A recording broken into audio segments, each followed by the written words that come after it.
I've been listening to the distress signal. And I think I made a mistake in the translation.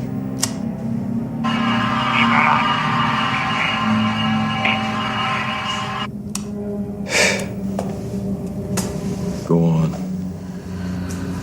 I thought it said Liberate me. Save me. But it's not me. It's Liberate tutte me. Save yourself. And it gets worse. There. I think that says Ex Inferis. Save yourself from hell. Look, if what Dr. Wade tells us is true, this ship has been beyond the boundaries of our universe, of known scientific reality. Who knows where it's been, what it's seen, and what it's brought back with it. From hell.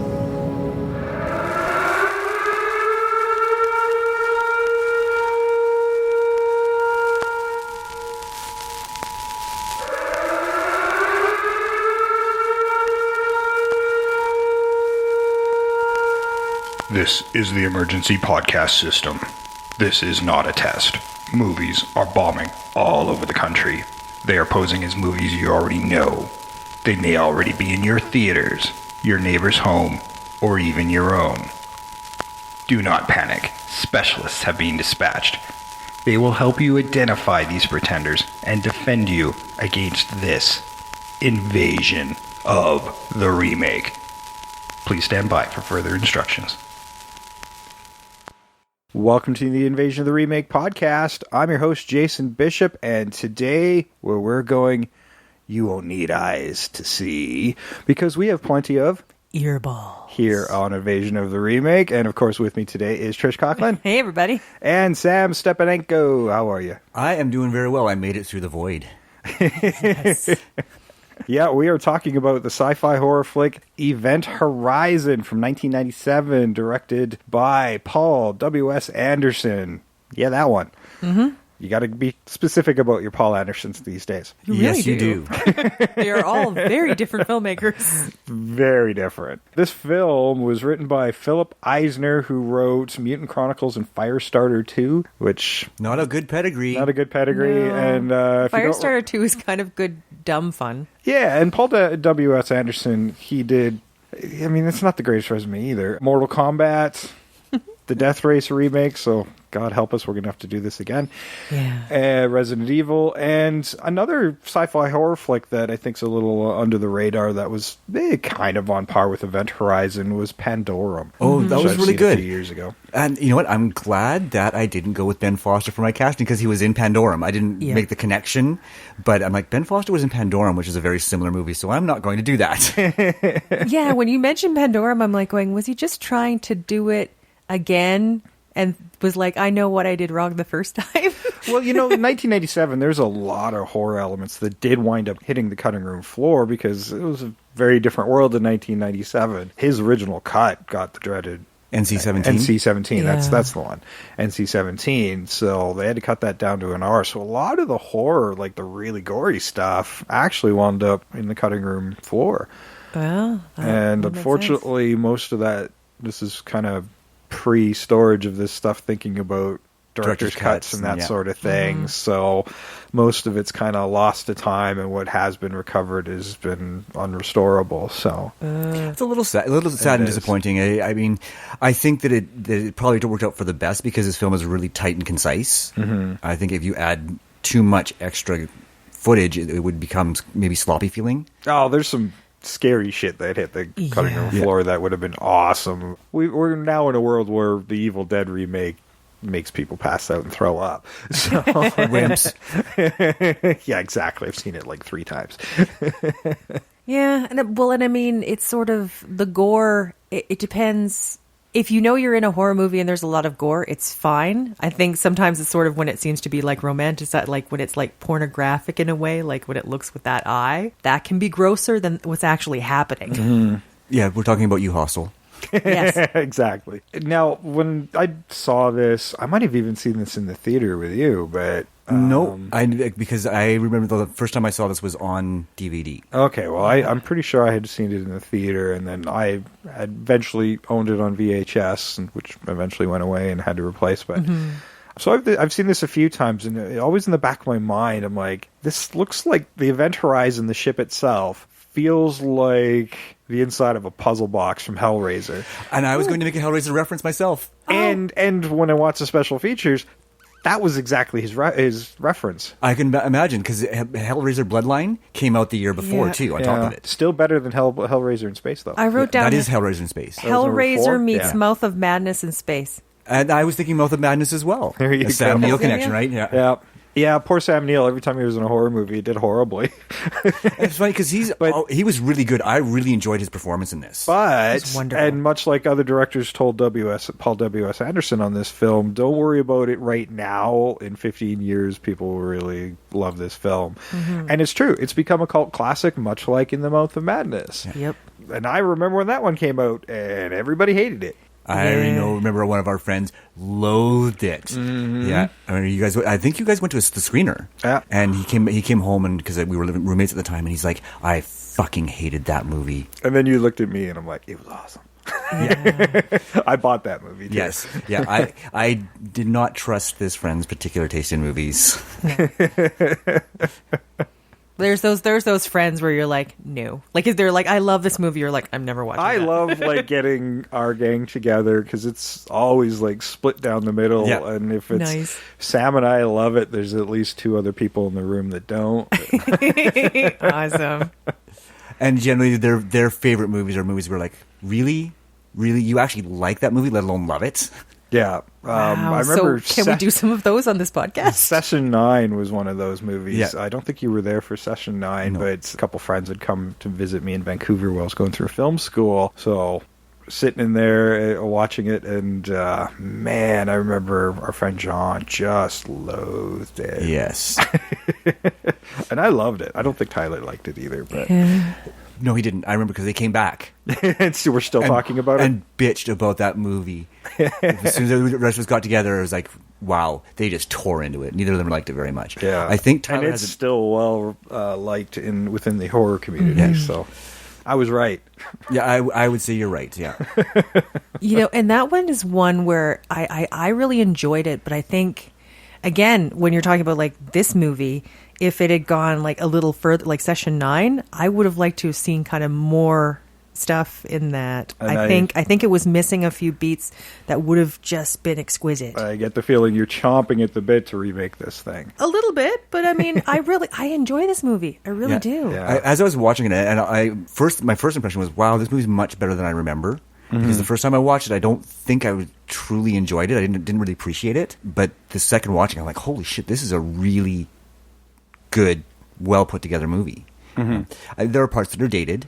Oh, sure. Yeah. It doesn't, like, even we were texting last night, and I'm like, I still enjoy this movie, but it's not as good as I remember it being. And yeah, it's because it's not aging as well, like, where they had to hold back for rating's sake and maybe time's sake, because the original cut for the movie was like 2 hours, 10 minutes. Yeah. Wow. So, And there were a couple and story this elements. final cut is 96 minutes, so half an hour of this movie is missing. Yeah, and there were some elements that in the storytelling that bugged me that we need to fix. Yeah, for sure. Yeah. Like Sam Neill, in his desperation to get back to the Event Horizon, this Yeah. baby of his, most of that hit the cutting room floor. I almost don't want to see that. Because one of the things that really bothered me was how quickly they basically told you that he's the bad guy, right? Because he's having those visions before they ever get to the Event Horizon. Well, I mean, that's something they might have done better with the other characters if they had showed that a lot of the characters were haunted by their past. Yeah. And that is a big theme Yes. within this movie. That would be a good way to fix it. Because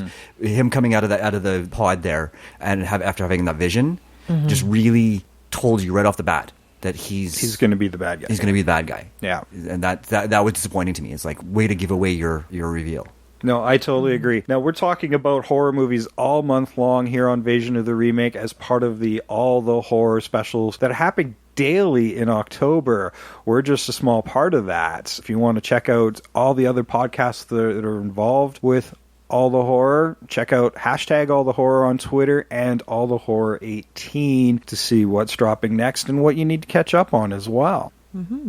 And we're certainly, and that account is not just these events; it's all the horror that we're seeing coming up over the next 31 days. It's just a massive. Sure, and Sam and I are plugging our 31 Days of Horror watches along the way on our own personal accounts using those tags, and we're hashtagging it over to All the Horror 18, and you can see what we've been watching and get a sneak peek at what we're going to be doing for our 31 Days of Horror specials in November. Yeah, and you can get linked to our Twitter accounts from the Invasion Remake Twitter account, where both our tags are on there. So yeah, and Trish is behind, but hoping to catch up. That's okay. You're only like one episode behind. Sam and I are just a wee bit ahead. We're allowing ourselves that room because generally on record day, it's a wash. Yes. So I have to get ahead to allow myself that time to get an episode out for you guys. Yeah, and yeah, I'm heavily involved in curating the All the Horror event, so I lose some time. Right, so we're all working very hard to get all this done for you guys, but we're having a blast doing it. Yeah, we're hoping you're having a blast listening to it. Well, this Thanksgiving weekend, I'm thankful that there's time that I can catch up on movies. That's right. By the time you hear this, we will be past the Canadian Thanksgiving for Americans going, oh, you're a long way off from Thanksgiving. Well, yeah, we're Canadian. We have it a little earlier. By the time we are finished recording this, we'll be having our turkey tomorrow. Yeah. Yes. Which I like. I mean, we spread out that turkey. So you're not turkey overload. It's the American one. It's too close, guys. I don't know how you do it. A little too close. I don't know. I might have oversaturated already because my folks had me over, and they have this realization that you don't have to wait for a special occasion to have a turkey. So I was just over there and had turkey like 2-3 weeks ago. So. But that doesn't break your heart. Don't lie. No. There's always room for more turkey. Oh yeah. You need that turkey to go into your deep freeze, and then you open it one day. You're like, oh, I forgot this was there. Yeah, like your little care package. You can freeze it. Yeah, I you just freeze thought your you little had care to eat package. it within 3 days. Yes. Because you just overload for a week. It's that tryptophan, that sweet, sweet tryptophan. That's right. No wonder I've had no energy.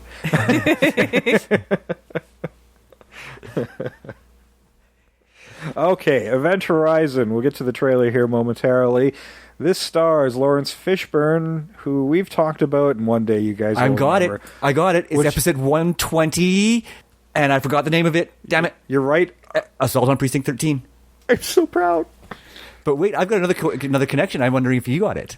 No. I don't. I'll stop you when you get there. Long-winded connection. Oh, well, I might. We'll see. Actually, I have 2 more connections. Maybe not. I don't know. Yeah, so Lawrence Fishburne, I'm so proud of you, Sam. So disappointed in you, Trish. What's new?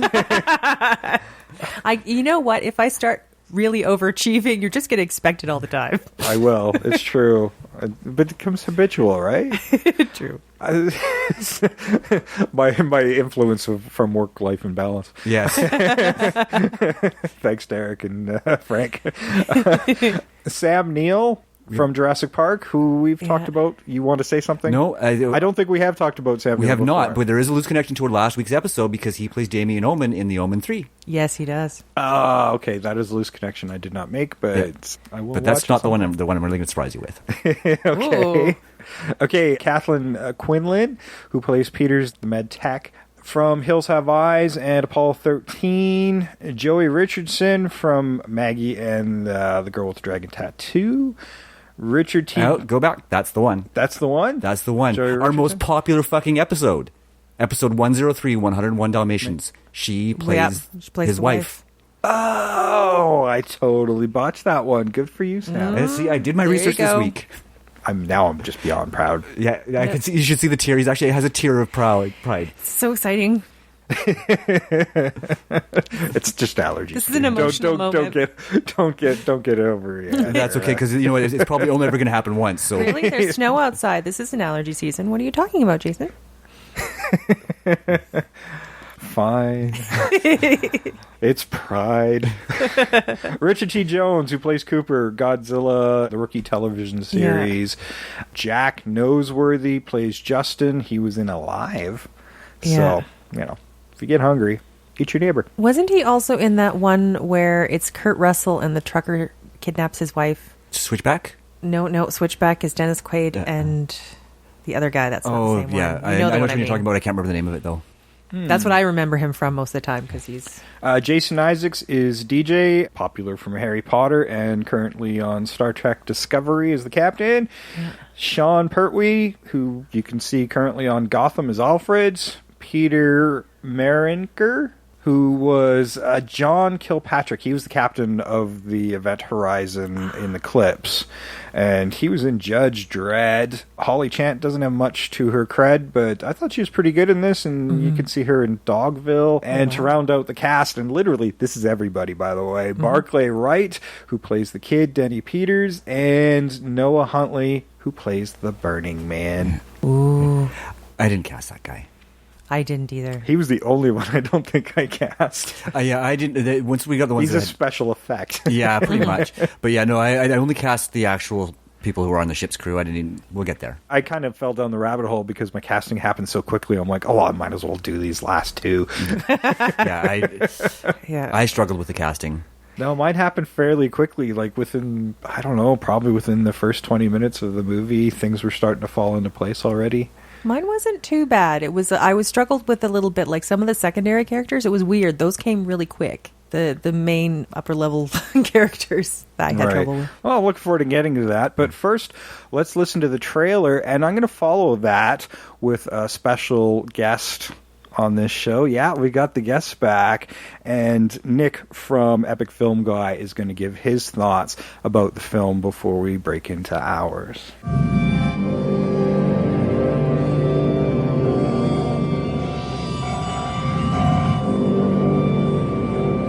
300 this morning, TDRS picked up an automated navigation beacon broadcasting at 2-minute intervals in Neptune orbit. This is incredible. It's the Event Horizon. She's come back. Event Horizon is the culmination of a secret government project to create a spacecraft capable of faster-than-light flight. The ship doesn't really go faster than light. What it does is it creates a dimensional gateway that allows it to jump instantaneously from one point of the universe to another light years away.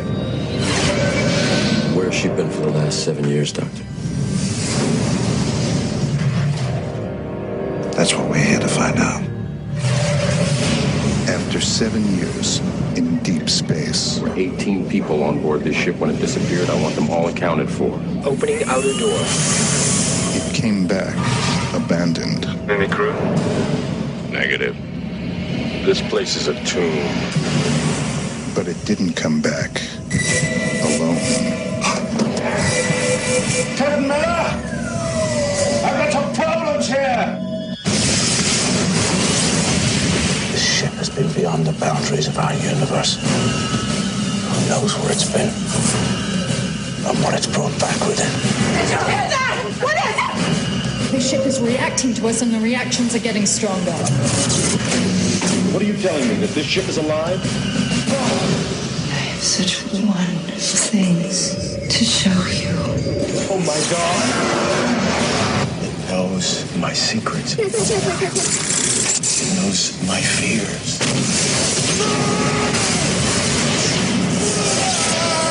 Vacate. I want off this ship. I can't leave. She won't let you. God help us.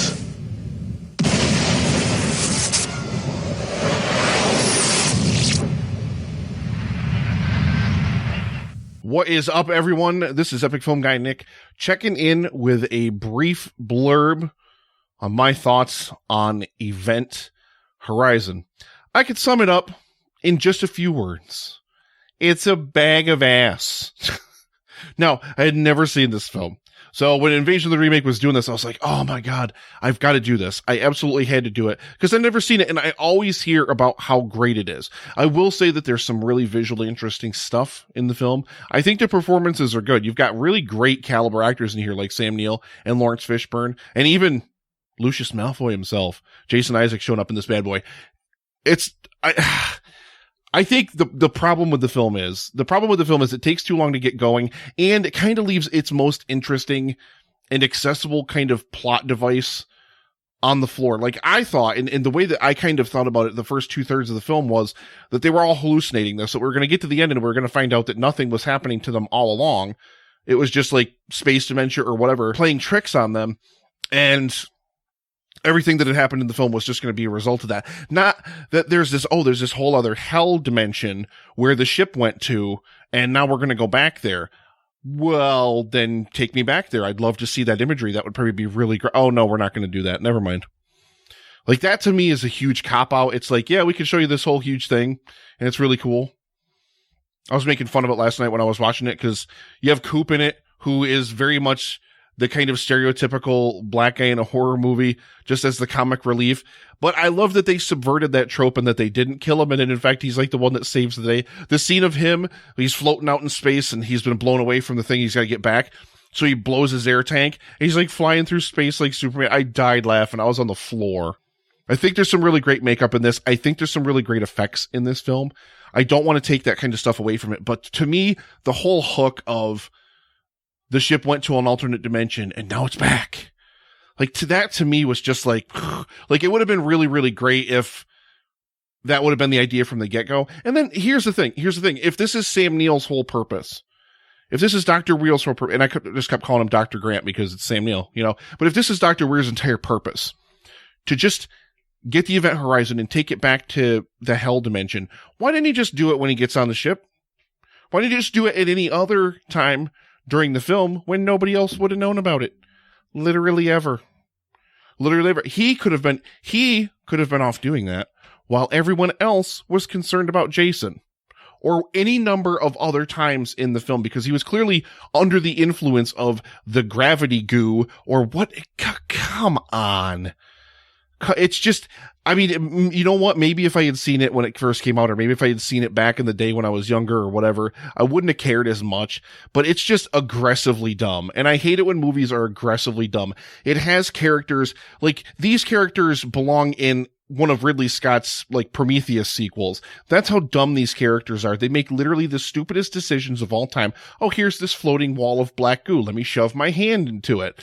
Like, it's just not good. It's just a terrible movie. I'm going to rate it like 4 out of 10. 4 out of 10. I think I had some interesting ideas, and I do think the performances were good, but it's just not a good movie. It's a giant bag of ass. That's the only way I could possibly describe it. I can't wait. Invasion of the Remake is going to be on our show to talk about Murnau's Nosferatu, the 1922 masterpiece. So I can't wait for that. Thank you very, very much, guys. Find us everywhere on the web at epicfilmguys.com. All right. Thanks for your thoughts on Event Horizon. Sorry you didn't like it. Shit happens. And like I said, the first time I watched it, I wasn't that big of a fan. And I kind of was a little nervous when we said we were going to do this, because I'm like, I don't remember liking it very much. But when I watched it a second time, I think I saw the stuff that I was missing the first time I saw it. Mm-hmm. And it's one of those ones, like, I don't know, I think it ages better. It plays better now, I think, than it did then. Well, I think this movie actually appeals to a slightly older audience, because you have to think about it. This is a movie where you really actually have to be paying attention and thinking, because there's more happening than just your standard horror shtick. Generally, what's happening here is Sam Neill, Dr. William Weir, he's been put on a ship called the Lewis and Clark to go on a rescue mission for a ship that disappeared 7 years prior. This movie takes place in 2047, by the way. Mm-hmm. And so they're going on a rescue mission for this experimental ship called the Event Horizon that disappeared 7 years prior and now has reappeared. Most of these characters going in are haunted by something within their past. Whether it's... Or they're present in some cases. Or they're present, whether it's leaving their son behind because they have to go on this mission, or the suicide of Weir's wife, or the Captain Miller who had lost a crewman in a fire and had to leave him behind and was haunted by that guilt. That's a big theme in this movie, and the not-so-subtle religious overtones. Yeah. Oh, and then there's the one guy, Jason Isaac's character. He obviously has some PTSD. We don't even know what his tragedy is, but there is one. I don't think Sean Pertwee had anything. He's the most well-adjusted. Yeah. He is, but and the funny thing is... He spends a lot of time outside the ship, though. Yeah, he does. Yeah. Him and Cooper are the best well-adjusted people. Yeah. Yeah, but there's also that spend most time away from the Event Horizon because they're on the Lewis and Clark fixing it. Yeah. Right. Yeah. So and maybe that's a lot of stuff that you saw on the cutting room floor too, is their shit. Quite possibly. Yeah. I mean, I know, like, when you get that video scene where they look at what happened on the Event Horizon, it's often described in the special features as the orgy scene, and it kind of is like not just like them having sex per se, but ripping out organs and with glee. See, yeah, like I don't know. Madness. And you're talking about like death, but to me, it's like I don't know if it's like orgy. I'm talking like death orgy, like rape and other crap. Yeah. I think it was just horror, but yeah, and then there's like other bits too where like what I couldn't understand. There's one bit that really bothered me. Jolie Richardson's character, Lieutenant Stark. Several times I was sitting there asking myself, did I see her death? Did she die? She just disappears inexplicably I for had large that too, portions. and I was going to be like, I actually was going to write down, I'm like, did her death happen off screen? And Right? then Miller finds her unconscious. I'm like, oh, okay, that happens kind of between the scene where Weir had done something to her and knocked her out in the room. But we don't see that on camera, at least just when you start remembering about her. I'm like, wait a minute, where's her? Yeah. That's when she shows back up again. Yeah, and then there's like the hull breach, and I'm like, but then it happens like 5 minutes later where she tries to take out Sam Neill and then she gets thrown away, and then this whole big thing happens with the hull breach. I'm like, oh, did she just get sucked out and I missed that again? Like, she just keeps disappearing at weird times, and you're like, what the fuck happened to her? It's funny because she's also the least well-developed character throughout the whole movie. And yet they set her up as an important character at the very beginning. Yeah. And I feel like she's the female lead. Like, she's supposed to. Yeah.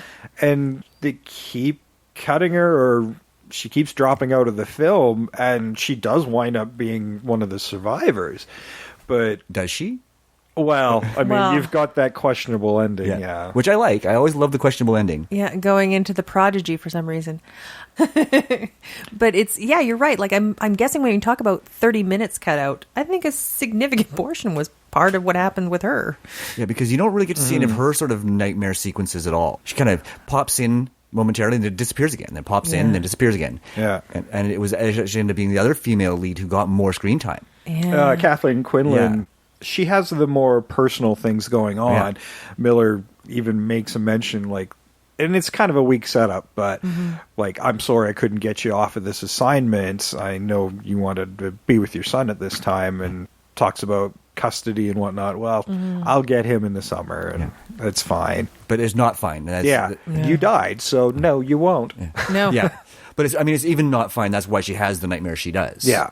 Yeah, and it's the worry, like, oh, I'm not around my son. What could happen while I'm not there? And that's part of the worry. She's always seeing visions of her son injured in some way. Yeah. Well, and not just that, like, even prior to this, it's like the ship knows, because she's almost constantly got like a little iPad where she's watching videos. Yeah, of her son. Yeah, they set that from there. They set it up really beautifully, actually. And that's something you just said. The ship knows. When the ship disappeared into this void, and what it is, this is an experimental ship in fashion light travel using folding of space. It's like a wormhole drive or a gravity drive. It's a gravity drive. They call it a gravity drive with a micro black hole within the center of the drive that powers the drive, which is kind of something interesting to touch on, since modern technology now and the experiments and the Giant Hadron Collider, where they've made like pinhole black holes and that sort of thing in experiments. I mean, they've only lasted for brief moments, but they're doing it. They're doing it, which is terrifying. Especially after watching this movie. Yes. Yeah. So I don't know. We don't need black holes to bring evil in the world here. But this is one of those movies. It's like, oh man, this is obviously going to come at a cost. I actually wrote it down somewhere. Yeah, breaking laws of physics comes with a price, of course. Well, it's part of what kind of drove me nuts about this whole bit was he's talking about, okay, you want to get from A to B, so you want to fold space, but it seems to me the explanation is they use the exact same explanation in Interstellar. Yeah. Yes, but what bothers me the most is it's sort of like what he decided is like when they're going to A to B, but they had no idea where B was. So it's like you could have just put them in the middle of a star and fucked them up. They did know. They did have a destination in mind. Okay, because I got the impression that he was like, when he was talking about like, well, we're B, this ended up where we didn't. I didn't write it down, but like, they did. I just didn't think they had the when he mathematics. does the example with the piece of paper, yeah, he says we want to get to point B, so he's picked his point B. Or I thought they did pick the point B, but it seemed to be that they didn't end up there. They did not end up at their point B, and there's something they fucked up real. Yeah, they never quite say like, okay, where does the ship go during that time when it's trying to get to the point B? And they don't come out and say it, but they essentially imply that the ship went to hell. Yes.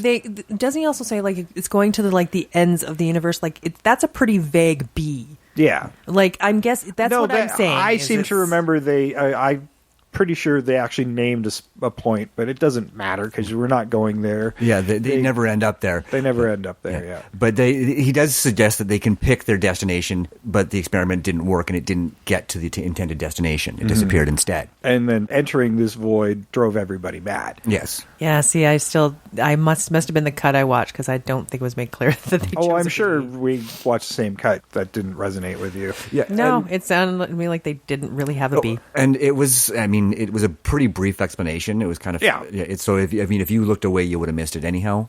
I know what the explanation is. Yeah. I'm just saying that I think they didn't have a clear B. They didn't. That's just what I'm. They I'm just didn't sit on identify that. specifically the destination. No, they did not. I'm positive they did. They did not. They didn't say. They didn't. At no point did they say the event horizon was going to this spot. They never said that. Oh, I'm pretty sure they did, but nope. In the end, it doesn't matter because they didn't get there.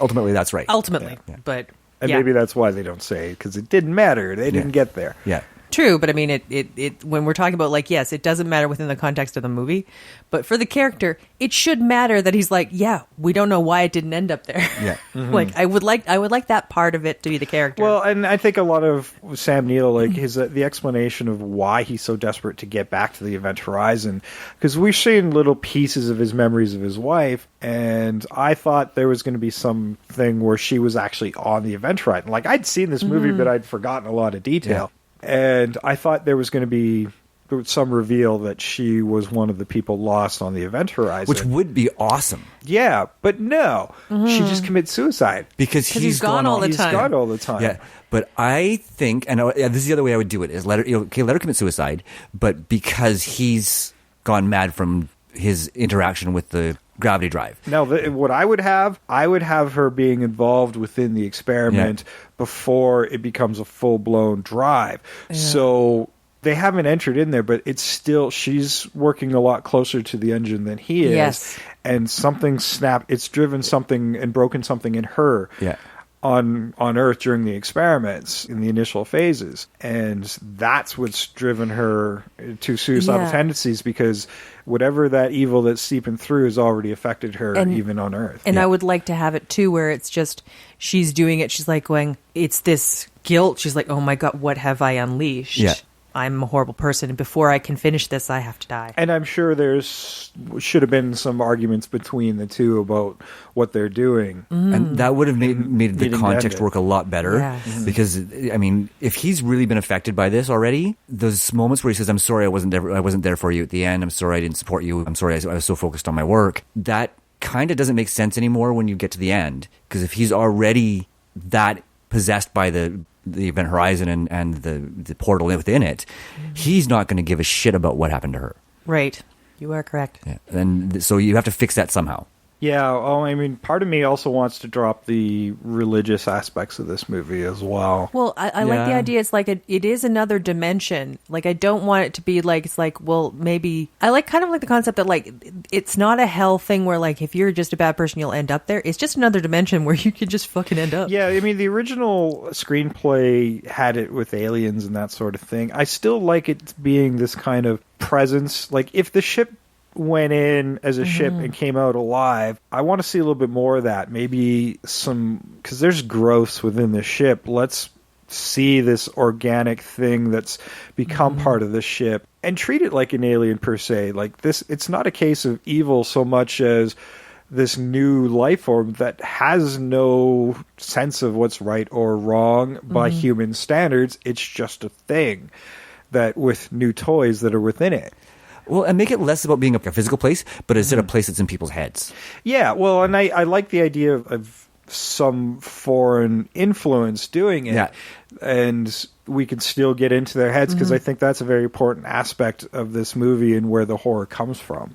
Yeah, I mean, like I like it being a thing, but a thing that came from a place that they should never have gone. Yes, absolutely. Yeah, and then what it does is it knows how to get in and like just feed on this. Yeah, I mean, it shouldn't have a human sense of right and wrong and what's good and evil. It's just alive. It's just alive, and it doesn't give a shit about you.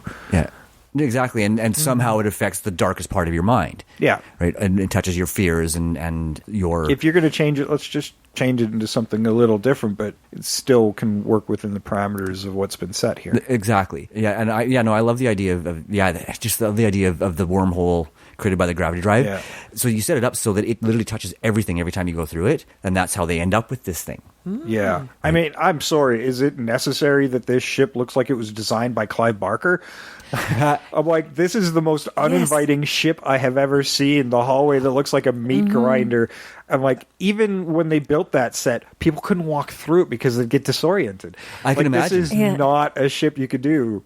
Lawrence Fishburne couldn't even run down that corridor in one take because he'd fall over. It's like an M.C. Escher painting of a ship. Oh, and visually, it's pretty cool. But it makes no I design questioned sense. all of that every time. The first time I saw it, and this time too. And I'm sorry, if you got this spinning tunnel that looks like a meat grinder, why didn't we get to see it do that? Yeah. Like, I thought that, okay, we've now set up something that's going to kill somebody horribly. Nope.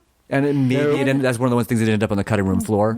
We'll never know. And one of the last shots where they show like that door closing, and it looks like it's just a slicer coming closed. I'm like going, does that door keep anything out? And that was it's not purposeful. Yeah, and it's got little spikes on it, and I kept thinking that one of the doors was going to close and cut somebody in half. Nope. I'm like, all these opportunities for some great gore. Nope, never happens. Yep. And even the room that the gravity drive is in, it's like, why does this look like something from Hellraiser? Because it really did. Ooh. Well, it's because he took his inspiration from that. But still. But it doesn't feel like a functional scientific design in any way. No, that all needs to be changed, I think. When you're talking about the uninviting ship and how it's sort of different and weird, like you're talking about like the alive thing that's part of the ship. Do you think there could be like a thing where like Dr. Weir gets on the ship, he's like going, this isn't what the original design was, like the thing is changing the ship in certain ways. That would be cool if you have that look and he's like... Unless he was already had been influenced back on Earth in the initial experiments. Mm-hmm. Which he probably was, but I think that would be a really cool way to sort of keep that kind of neat look, because it did look really cool. Sure. But have Weir address it going, this isn't what it looked like when it left. Like, and something's changed. And that would be a really cool way to address it. Yeah, and with Lieutenant Stark, who brings up the thing like the ship is infected and it's got all this other stuff, like that storyline comes in where it's like, why is this ship changing? Yeah, and that coolant goo that's floating around in the gravity room when the first guy goes through white blood cells. Yes, should act like something like that. Right? Yeah, like some sort of. It's actually an organic, not actual coolant. Yeah, that one boggled my mind. It was like it should have been. I thought that's where they were going to go with it, and they didn't. No, and it was just to put in some 97 CGI that looks terrible by today's standards. It did. And now, you know what's funny? When I first started watching this movie this time, is I almost felt like it was supposed to be 3D. Like it was really intended to be 3D, because there are some moments there where it's like, that feels like that was set up just for 3D. Mm-hmm. And they're supposed to be doing zero. Well, I guess they got those big bulky spacesuits initially before they get the gravity going again.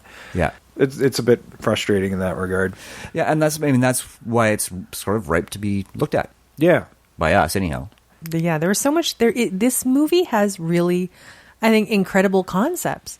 And I love the idea of how somebody's tormented past would just manifest itself as your hell. Mm-hmm.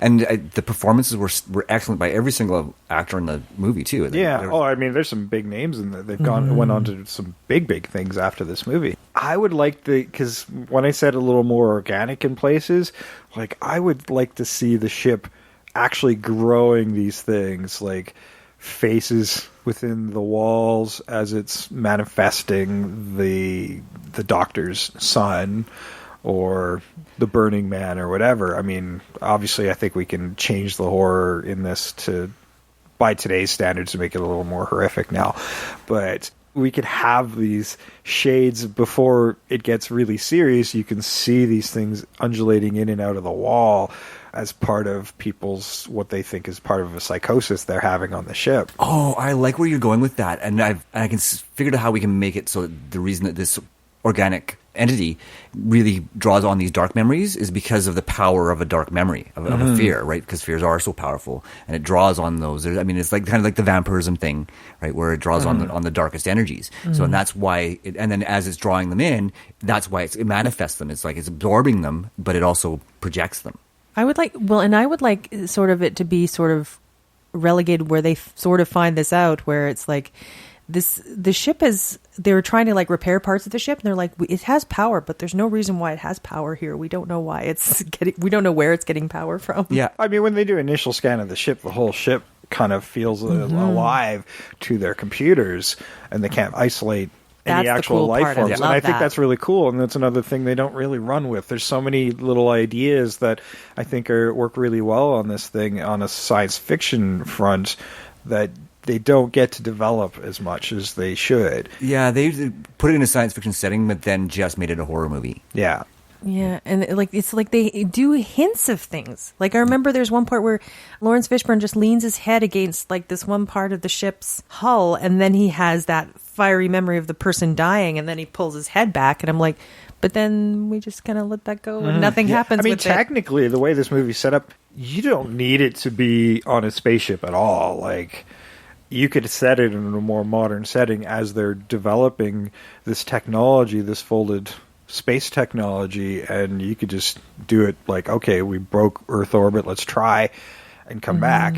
And when they get back, that's when the shit happens. When the shit happens. I mean, you could have it all happen in a room, for crying out loud, if you want. See, but I think part of what the reasoning is why they did it all the way out there is because I think they kind of introduced the concept that what they didn't want was this entity to get back to Earth. Yeah. So if you keep it out in space, part of the desperation and part of the hero's journey is that he prevented this from ever coming back. And the isolation is a really important factor in this movie because it's part of what creates the tension is the fact that they are isolated and they are stranded. They cannot get back because the Lewis and Clark is damaged. Yeah. Right. Like, so that's part of the terror. You can't go outside from a building and just be okay. You are in a ship. That's true. Millions of miles from home. That's true. And I liked the design of the ship, and I liked the way they designed sort of the escape pod. Well, I mean, it was like a giant cross. Again, the religious overtones, and you can see it all over in this movie, where there are crosses within the body of the ship. Actually, in the outside, there's a little Star Wars reference. I'm sure nobody caught it, but part of the antenna array, there's a actual X-wing. Full X-wing fighter. That's a little similar. Didn't catch that. No, I missed that entirely. I'm going to have to go back and take a look. But when you talk about how it exploded and how it came apart, my first thought when I was like going, oh God, I hope that thing's like facing the right way so they're going in the right direction once it exploded. Because I'm like, if they're facing away from Earth, you're going to go further fucked. away. Yeah. Like, I think that should have been part of the getting off the ship. Yeah, like, I felt he should have said, we have to get it turned around before we blow this up. I thought they had decent science in this movie. I mean, for a movie that didn't really need to rely on it. The decompression scene was fairly immediate. The results, I'm like, that's pretty cool. I love pretty that bit. horrific. And when Coop gets blasted out, like he's working outside, and I thought he was just blown up, but his little area got shunted off into space, and he vents his oxygen to push him back. Yeah. I'm like, this is some good shit. It is. I really enjoyed that, actually. Yeah. It's like watching Gravity again, but I gotta get back. Well, imagine what that scene would look like now, because Right? they're shooting all this practically. This is a fairly expensive movie, even by 97 standards, at $60 million. It's too bad it only made 20.4 worldwide. It really is a shame, because it deserves to make more. Well, I think, and I'm pretty sure even the studio acknowledged the fact that they mismarketed this movie. I think they were even planning to do a re-release with a longer cut, but then never wound up doing it. This movie had an IMDb rating of 6.7 out of 10, and Rotten Tomatoes, the reviewers were very unkind to this movie at 26%, and a much more forgiving audience score of 61%, which 61%, that's decent for a horror movie. Not It bad. is decent for a horror movie, yeah. Well, when we were discussing marketing earlier, and then Sam was saying, like, it is for an older audience, because there's a lot of this stuff where when these people are haunted by things, this isn't going to happen to younger people. It's true. There's a lot of stuff that the younger people just aren't going to be able to relate to. Yeah, the youngest member on the crew is Justin. He gets sucked directly into the drive right at the beginning of the movie. So he's spending most of the film on a hospital bed and in complete traumatic shock before more shit happens to him. Unless he's having a seizure or he's catatonic. Yeah, because people go through possession moments, and he walked himself over to an airlock. Whatever the being was, let go of his influence just as he activated the airlock, so there was nothing they could do to get him out, but there's a 30-second delay as the air is venting out before the doors open. So Captain Miller's outside, frantically trying to get to the door to get him back in. And when the doors open, but there's still that collapse, and he's giving instructions, get all the air out of your lungs, cover your eyes, crunch up into a ball. And that's the only way this kid survives. They stick him in stasis, and even when they find him at the end of the movie, like, I'd forgotten about him. I had no idea what's like, we going got on with him. 3 survivors. I couldn't figure and out how one he of made them it. looks really fucked up. Yeah. And that was Justin. Yeah. See, it was weird because this is one of the things where people get dropped and you're like, did I see them die? He was one of them, because I thought at some point with Sam Neill's like, oh, we have a crew. I thought that Justin would be reanimated at that time in his grotesque form and would be Which wandering would have around been the really ship. fucking cool. Yeah, I would think, because they even said he may survive, but he's not going to be pretty. Yeah. And that might have been a good way to go, as they're maybe opening up the airlock and he's completely under the influence of this being again, because they're still technically in part of the event horizon, whatever's left. Yes.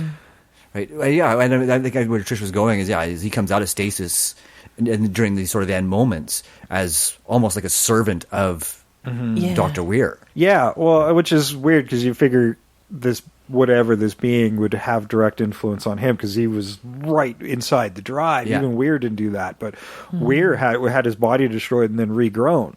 Like, we see him at one point without no eyes, as he dug out his own eyes, and then he is vented out into space, and then shows up again. With his eyes again. And all kind of cut up and stuff. Very Hellraiser. His body was regrown. Sadly, whatever this being has a good sense of humor, because he didn't give him a penis. No. Well, it is from hell.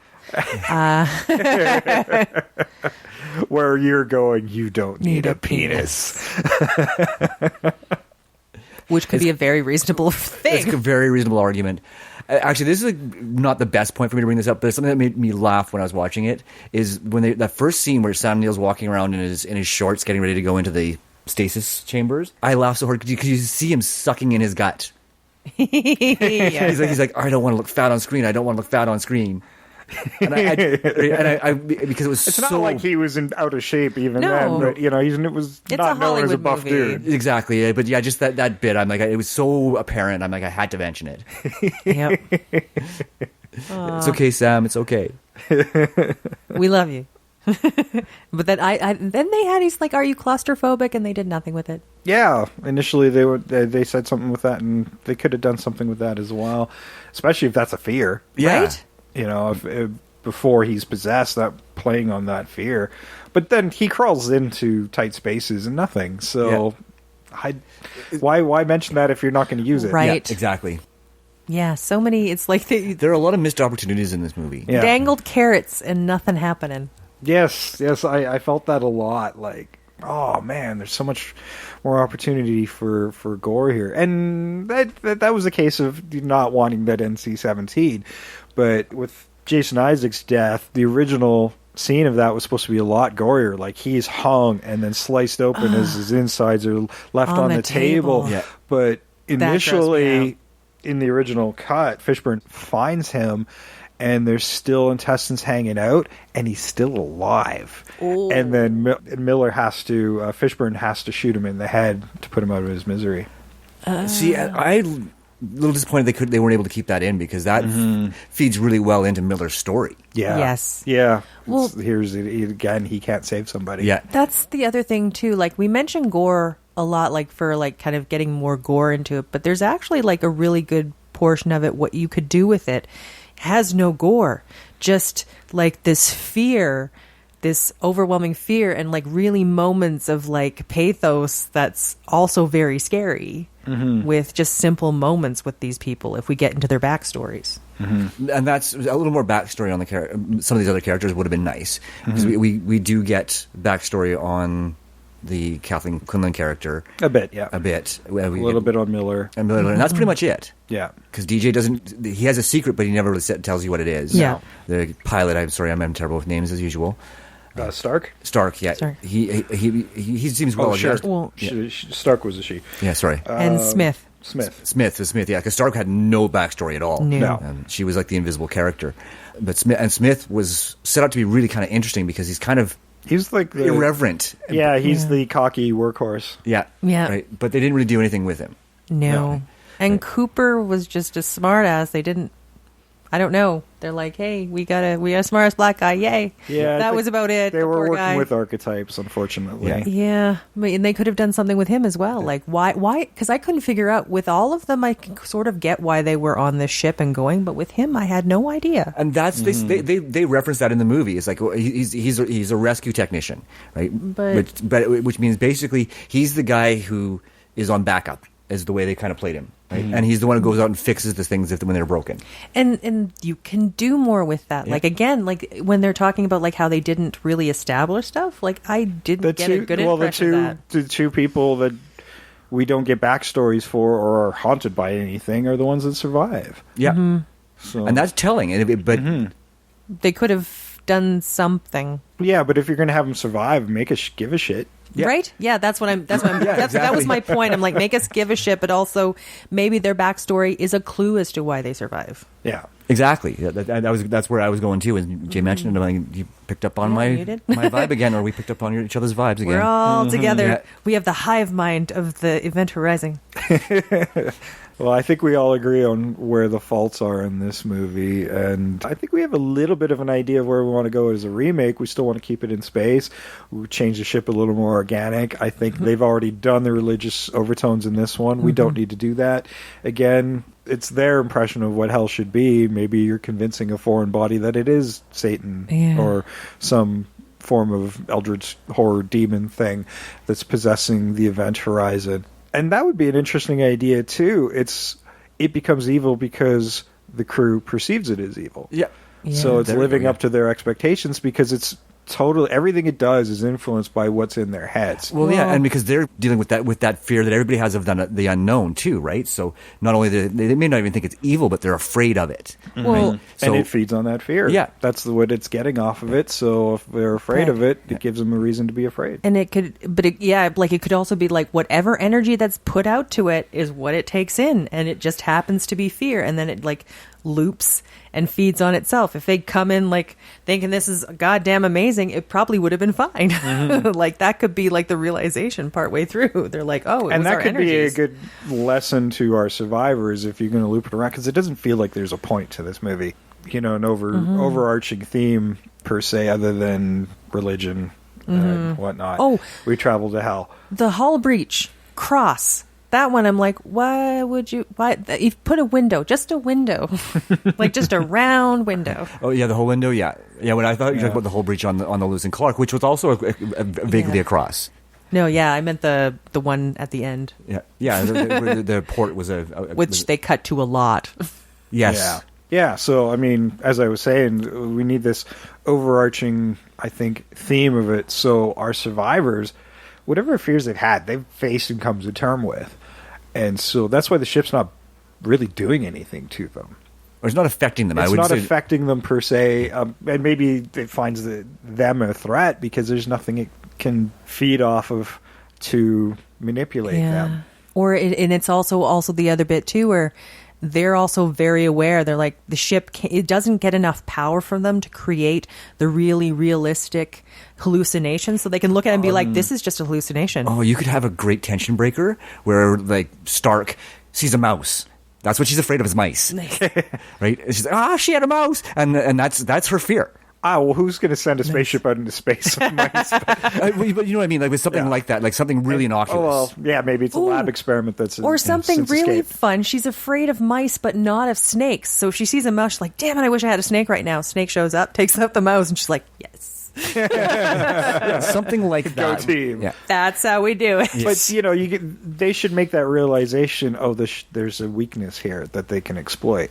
Yeah, that's right. If you're going to have these survivors, they should be stronger, better developed characters, right? And they should survive something, or so they should have a reason for surviving, not just because they happen to be there. I mean, surviving because they have a plan. But now that we've lost our ship, and let's explode this section into space. And, all that I'm fine with, but there should be another plan of survival as well. And I certainly like Miller's sacrifice. Oh, it's certainly critically important to this movie. and it speaks to his own backstory as well, which is still horribly underdeveloped. But his guilt for leaving somebody behind, he's like, I'm not going to sacrifice these people. Well, I will sacrifice myself to save these people. And it would be what I felt in part of it. What it did was come full circle, because the reason he kind of had to leave that guy is if he'd stayed and tried to save him, everybody would have died. So he's doing that same thing, but he's doing it. He's making the choice to just stay and die, and the other guy couldn't. He couldn't, Now, I did think of one small flaw in our little plan. Sorry, guys. Okay. Oh, that's okay. We make this an organic creature that's taken over after they've gone through the portal. We don't necessarily have that motivation for Dr. Weir, because his motivation is the draw of the magnetic field and what's in it. So we have to figure out how we'd fix that too. Is how the way they do it in the movie. I mean, he's drawn to the Event Horizon because he built it. That fixes it. It fixes that part. Yeah. And he's obsessed with his creation and what it's become. I mean, it's a very simple device, and it still works within our body. I wish it works better. It does. That's the thing, is it kind of weakens that a little bit, but it also gets rid of that issue I had with the foreshadow, the way they over foreshadowed his change to the bad guy. Right, so that kind of splits it up. Right? And I what you could have too is like that argument between his wife, and like he's still going, the Event Horizon is still the most important, and that was your big argument. He's like, I have to go and find out what happened for my wife. And that's motivation to get there, I think, needs to be a bit stronger. But once he's there, I think what they establish is kind of working. We can go in a little bit of Cronenberg territory where he falls in love with his creation, per se. Well, it keeps bringing his wife to him. Yeah, and vice versa. And maybe somewhere in the back of his mind, the back of the ship's mind, this is my dad. Yeah. And that's why it focuses on him. And technically his deceased wife, his mom. Yeah. He's actually trying to do something nice for his dad. And he can also be thinking... The ship's dad. Oh, my God. Well... Yeah, now I like where we're going with it. And the ship could also be like, well, then Dad can take me to more food, i.e. back to Earth where there's home. Add some more motivation, Very cool. See, I'm glad I brought that up. Who's going to come up with that realization of what's actually happening? I think a lot of it can be shown. I think if we want keep Stark it Stark to be more of a character, I think it should be Stark. I think it should be the character that's the mom already, that sees what's happening with that character before she dies. Ooh. I think it would be better to be Peters. I think I would like Stark to know. I would like her to Stark to realize how you game the entity.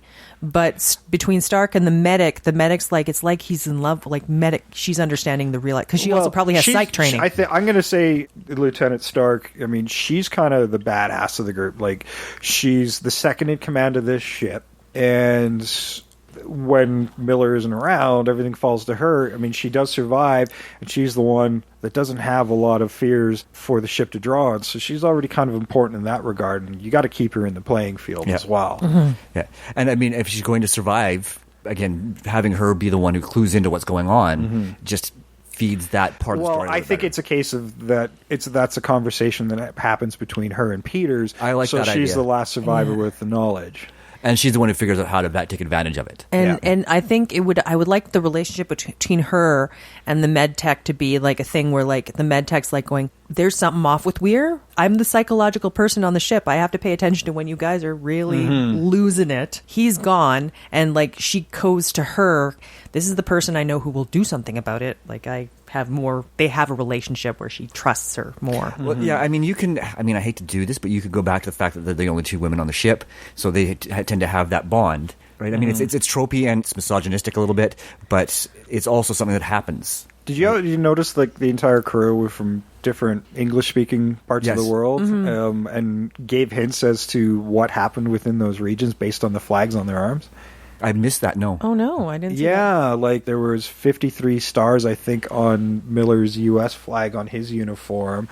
Sean Pertwee's Smith, he technically was from Australia, but they didn't have the Union Jack part within the flag anymore and had the Aboriginal flag in there instead. Okay. Little things like that, if you were looking really close, you could kind of catch to give hints of where Earth was in the year 2047, politically speaking. That's interesting. Which I thought was kind of cool. Which is very cool. Subtle. Very subtle. And just the attention to the detail in the movie, right? So, again, we'll keep going back to that cut stuff is probably addressed a lot of the flaws that we saw. Yeah.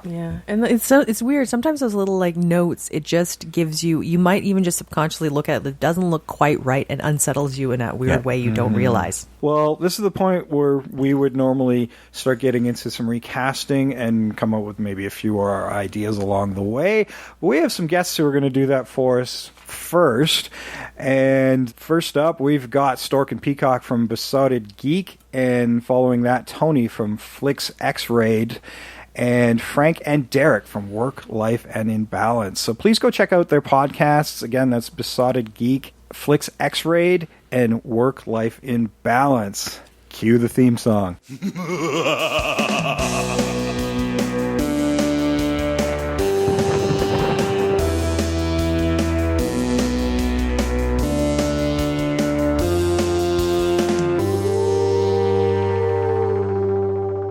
Hello, Invasion of the Remake and IOTR listeners. This is Stork and Peacock from the Besotted Geek podcast. Hello. And we are here for a review and recasting of the movie Event Horizon. So, what'd you think of the movie? I like this movie. I can see your face. I said nothing. I can see your face. I remember I saw it not long after it first came out, and I really liked it. Right. No, I liked it better then than I do now. It's aged a little bit. Yeah, that's my complaint with it. But I think it's still a cool movie. I like the concept a lot. Yeah, I like the concept. There's a lost ship, and this is we're with the crew that's going out there to see what went wrong, what happened, and specifically the Sam Neill character, the doctor, designed the ship to fold space and travel instantaneously, and it's come back after 7 years of being lost. So that's basically the premise. And then a bunch of weird, wacky, scary shit happens. It's like a really different premise for a horror movie, at least. I think it's hard to make an original horror movie at this point. And I mean, this wasn't at this point. This was... Right. They tackled the whole isolation of space thing ago. But yeah, I mean, I think it's good. Yeah, like space madness, isolation. Yeah. It's up there. Well, I won't say alien level, but but it's sort of the same feel. Sci-fi horror in space. No one can hear you scream. Right. Yeah. All right. You just okay. That's a good tagline for this really movie. Good. I don't know why they hadn't used it before. All right, so I think it just some of the floaty stuff looked really dated. The floaty stuff? Oh, well, Yeah. it starts out with floaty stuff. Yeah, like water floating in But the space. makeups and stuff look good. Yeah, the horror aspects were fine. And the gore is still good because it's practical effects mostly. Right. It's not CGI. Yeah. So I think it looks still really good. It's fine. Oh, that's great. Great. So you didn't like it? No, I did. I just didn't think it's dated. Yeah, it is. Well, okay. All right, let's do the casting. This might take a while. Okay. First, we'll do our Captain Miller or Lawrence Fishburne. Some of mine are really bad. Well, that's to be expected at this point. If anybody's ever heard us do a casting couch on our show, we usually do a current actors and then like our all-time favorite. Yeah. This is just current. Yeah, we're just doing current for this time. Yeah. So, our Lawrence Fishburne Captain Miller character. Do you want to go first there? I got it. Idris Elba. Okay, that's good. That's a good one. No, that's not one of the bad ones. Who do you have? I have Chiwetel Ejiofor from Serenity and 12 Years a Slave, right? Yeah. So I think either one would be good. I think they're both good. But, or we do have to pick one? No, we'll just throw it out there and let them talk about it. Okay. All right. I mean, we're doing a lot of the work here. We are. I mean, I had to look up all this shit. It wasn't. It wasn't. I mean, a little bit fun, but it wasn't like that fun. It was a struggle. Some of it was a struggle. Some of these were a struggle. No, it took me as we like get 5 longer minutes. down the list. We'll Yeah. All right. struggle. Well, let's move on. Sam Neill Yeah. character, Dr. William Weir. I had a lot of trouble with this one. Who'd you take? Who do you have? I got Benedict Cumberbatch. That's not bad. He can play creepy. So I had Ed Norton, All right. and then I had B.D. Wong. Okay. Why? Because B.D. Wong plays like a scientist that gets like kind of creepy crazy in some things. Oh, he's good in Gotham. Yeah, that's what I was thinking. Hugo like, Strange. yeah, and this Sam Neill. So my complaint with Sam Neill was he was really good as the scientist, but I was like, whoa, really? He's like, Oh, you didn't buy him being creepy? well, he's creepy, but like when he's in the makeup, it's just weird. Oh, okay. So I like B.D. Wong. Okay, you're taking B.D. Wong. I got Benedict Cumberbatch. I don't think he would stoop to the level of doing this movie, Benedict. What? This is a classic sci-fi horror. Yeah, I know, but he's a serious actor. Well, what about Chiwetel Ejiofor? Would he stoop to the level? Probably not. Neither would Idris Elba. So okay. Oh, Idris Elba does everything. He's awesome. Okay, I'm ready. Kathleen Quinlan played Peters, the med tech. Yeah, she's like this motherly kind of. Is she? She was kind of forgettable to me. Oh, I liked her. She thought when she was seeing crap on the she ship, had she the saw kid. the kid all the time. So I thought That was her kid, motherly. right? Yeah. Yeah. All right. So who you have? I got a lot written down because I wasn't happy with any of them. Well, you're supposed to take one. Oh, all right. Winona Ryder. Okay. Like Stranger Things, motherly. Yeah. I have Ellie Areza. I have no idea who that is. She is the girlfriend of David in Legion. When he's living in the apartment. All right. I don't know why she popped in my head. I saw this. I saw Kathleen Quinlan, and then she popped in my head. I'm like, all right. Okay, let's throw a no name out there. I like it. So, yeah, look it up, kids. They're not going to know who it is. Maybe. I know. I had also had I won't say who I had. I'll just pick Winona Ryder. Yeah, Jolie Richardson played Lieutenant Stark. I had two for this one too. The number one of the ship, right? Yeah, you can go first. I took Emily Blunt. Oh, okay. I had two, and I felt good about both of them. Okay. Sarah Polley. Sure. She could play the other one too, actually. Yeah. And I had Uma Thurman. She's probably a little old. I could see it. Yeah. It's not bad. Not bad. I liked Sarah Polley. Okay. Our Richard T. Jones, who was Cooper. Mm-hmm. I don't remember what his role on the ship was. Was he he was kind of like an engineer? Yeah. He was like comic relief a little bit. He was a little bit, but yeah, he was, yeah. He was kind of like the muscle too, somewhat. Was he like tactical? I don't know. That it's not Star Trek. I know, but I took Anthony Mackie, your fave, the guy who plays Falcon. Oh, I don't like that guy. I know. I have Kevin Hart. Okay. Comedic. Yeah, he was kind of comedic. But he's so tiny, Kevin Hart. So what? This guy doesn't need to be big. What did he do? I don't know. He seemed like a badass to me. Kevin Hart can play a badass. Okay. Have you seen Kevin Hart in anything? No. No, okay, that's what I thought. Then we have Jack Noseworthy, nice name, who is Justin, our sacrificial lamb. Yeah. For this one, I took Ty Sheridan. I don't know who that is. He is the kid from Ready Player One. Oh, that's good. Yeah. That's good. Yeah. I had Tom Holland. Okay. I can see that. I mean, like, he's supposed to be this sort of, like, innocent, younger. He's a little too famous for my liking. Well, but okay. Okay. Hello. Don't look at the rest of my cast. Yeah. Hey, I have Ellie Areza. Yeah, I don't even know how to say her name. Yeah. Sorry, Ellie. Okay, this is where it gets really bad. Jason Isaacs, who played DJ, and I don't remember what his role was either. Was he an engineer of some sort? I don't know. I think everybody's an engineer. I don't know. Just crewman. Sure. I got Michael Fassbender. I like that. We've seen him in Alien, Prometheus, or whatever it is. Yeah, that's good. I had Daniel Radcliffe. Okay, get out. Harry Potter? No. All right, moving on. We had Sean Pertwee, who played Smith, and I think he was an engineer. Yeah. I'm sure he was.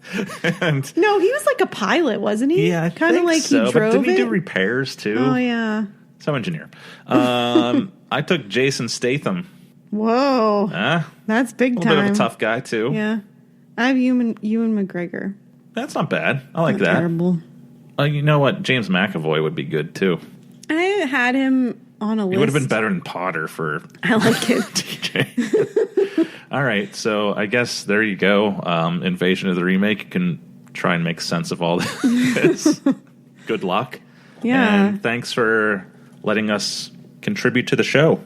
Yes, thank you. So for Peacock, this is Stork saying, check your horizon before it events. I don't know.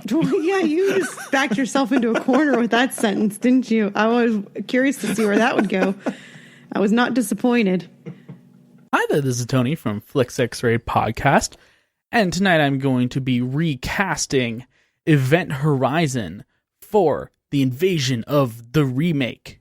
So, before we get into this, I rated this movie a 3.5.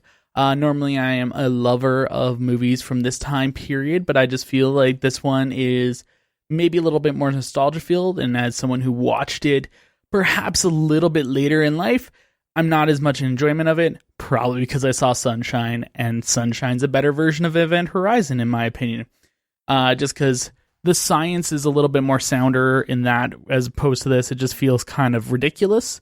Like the idea of the fact that the ship's alive and all that kind of stuff. It just is a little too hokey for me. The audio balancing's great, but it just kind of seems that it's got a circular plot at one point where it just keeps repeating itself and repeating itself and repeating itself. It could be cut down, but then if you cut it down any more than it already is, it would be such a short film. It's not even worth it. So, in my opinion, it's a 3.5 out of 5. Or, I guess, a 7 out of 10. However you want to slice that.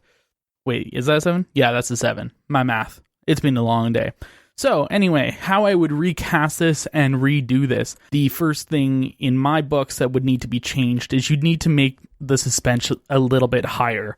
They throw you into this film a little quickly. They get to the ship, and it begins with a very suspense-filled thing, and then it just kind of immediately moves from suspense thriller to an action horror. I feel like the suspense could be built up a little bit better. And I would like in the first act if we could already see some issues with the crew and developing them. And I just felt like the characters themselves maybe just didn't get developed as much as they should have for me to feel invested in them towards the end. And the most ironic part is the characters who survive to the end, they do the least amount of character development with. Whereas the characters they do the most character development with, they kill off. So the people who survive, I couldn't care less about, which is, I think, a problem with the writing for this film. That's the first thing I would change about this, is I would definitely make the characters that survived a little bit more intriguing. I would make them a little bit more likable, and I would build them up a little bit more so that we could get a little bit more of those characters. Now, how I would recast this if we were to do a modern remake, I would recast Captain Miller as Michael B. Jordan. I just feel like Martin Fishburne did a great performance in the first one. I think he was the most solid performance of everyone else, and I think Michael B. Jordan could take on that mantle very well. Then as far as Dr. William Weir, I feel like a really good actor who's really in his prime right now, who would kind of bring out that character a lot more and would play a much better villain, would be Benedict Cumberbatch. Cumberbatch. I always mispronounce that one. As far as the rest of the crew, a lot of the rest of them don't get a whole lot of building, and that's why I'm going to kind of put in more actors who I think could do a better job. So first off, I think Peters, the med tech, could be better played by Lucy Liu. I feel like she's a much stronger actor, and at the same time, she would be able to maybe flesh out that character more, make that character more relatable. Then as for Lieutenant Stark, one of our survivors of the film, I would actually place Anna Kendrick in that role. I know she comes off as being a silly character, but I feel like that's somewhere that character could go, is if she was just less fish in the mud, or it's stick in the mud or cold fish, but she's just a fish in the mud. She's in the original one, and I feel like Anna Kendrick would do a much better job of pulling that character out in a stronger way. Next up, we have Cooper, who in the movie is a little bit more of a silly character. He's more of a slob. He's kind of a comic relief, but they don't really play on that much. I feel like because him and Lieutenant Stark are the survivors, I feel like those two should have more of a dynamic and more of an interesting point together. And with that, I would put someone who has a more comedic timing in there, and I would put Damon Wayans Jr. Now, we know that he can be a fairly serious actor, but at the same time, he's very comedic. And I feel like his voice would kind of just lend to that character of Cooper a lot better. Now, next up, in the role of Justin, he's our younger kind of character in this film.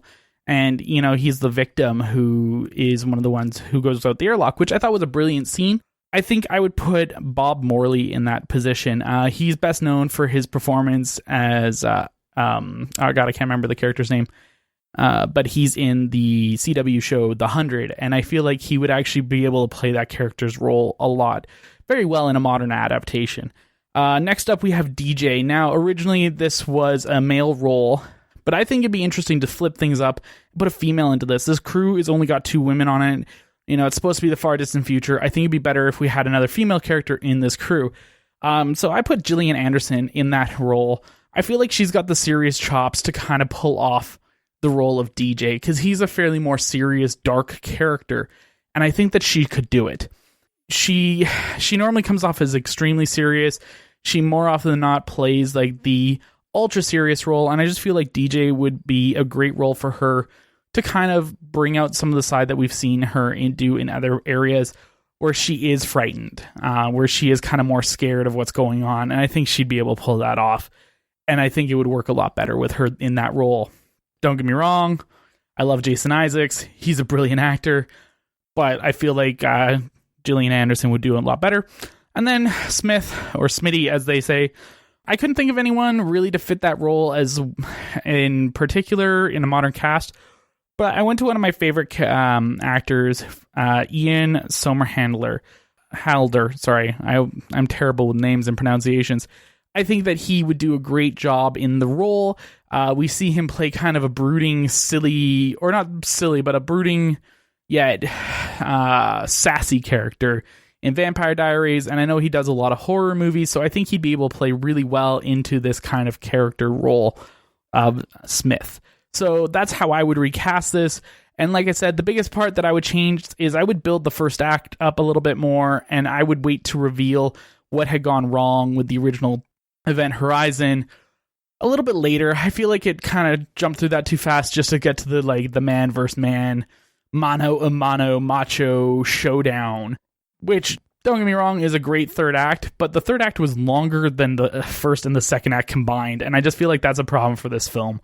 I think the third act should be shorter. You want your climax and your resolve to kind of like to be built up to, and I just feel like the build up in this film didn't quite match. And I feel like if I was to make a modern remake, that's where I would change it, and that's how I would cast it. Anyway, this is Bean Tony from FlixX Raid, and you are enjoying Invasion of the Remake podcast.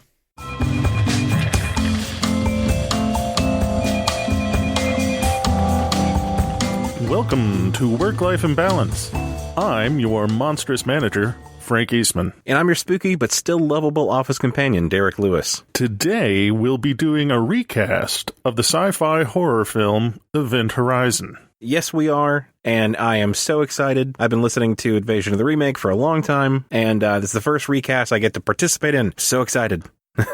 Here's the thing, Derek. I have never done this, and I have no idea how it's supposed to go. It's okay. I'll be gentle. All right, so for Captain Miller, the commanding officer of the Lewis and Clark, played by Lawrence Fishburne. Frank, who do you have for him?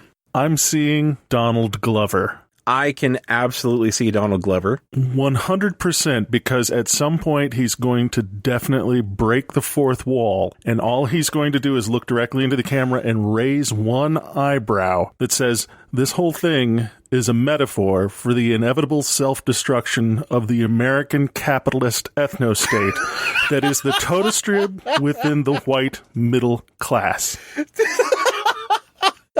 And it'll be beautiful. I'm not sure that necessarily fits the theme of the movie, but I could certainly see that happening. So for my pick, I picked Harvey Fierstein from Independence Day fame, also in the original cast of the Broadway production of Hairspray. Yes, that's right. The guy that sounds like John DiMaggio swallowed a fucking Gillette razor. Uncle Frank. So hurry up, we gotta get on the Event Horizon. Can't you see that being amazing? Oh, I mean, God, yeah, that would be beautiful. But people would have walked out of the theater. I love him in anything. I do too. I often say this about people that I would listen to them read a Chinese menu, but him, absolutely. Then we've got Dr. William Billy Weir, designer of the Event Horizon, played by Sam Neill. All right, Frank, who do you have for him? I've got Rowan Atkinson. Hear me out. Hear me out. No. I am in. I am fucking in. Now explain your reasoning. I want to hear this. He's been exploring emotional drama with McGray on BBC, and so he's trying to branch out from the whole Mr. Bean thing. And I just think it would be so beautiful to watch him, as he devolves into madness. More power to him, but I would want him to bring in a little bit of the Mr. Bean for this role. At least, like you said, as he descends into madness, at least at the very end, just coming out full Mr. Bean. It would be great. My pick, not a funny one, but I think a pretty good one is Brad Dourif from Child's Play and Lord of the Rings. He was Charles Lee Ray from Child's Play, because he would play a good kind of regal, intelligent person, and then as it goes on, he could probably play a fantastic fucking madman. I think it'd be a decent pick. I like it. All right, and then we have Peters, the medical technician of the Lewis and Clark, played by Kathleen Quinlan. All right, Frank, who do you have for her? I've got Kathleen Quinlan, who's playing a med tech, replaced by Jane Seymour, who played Dr. Quinn, Medicine Woman. I was gonna put that one! Holy shit! I love it. I turned it down for kind of a tongue-in-cheek answer, but no, I am on the same page with you. So my pick was Dr. Oz.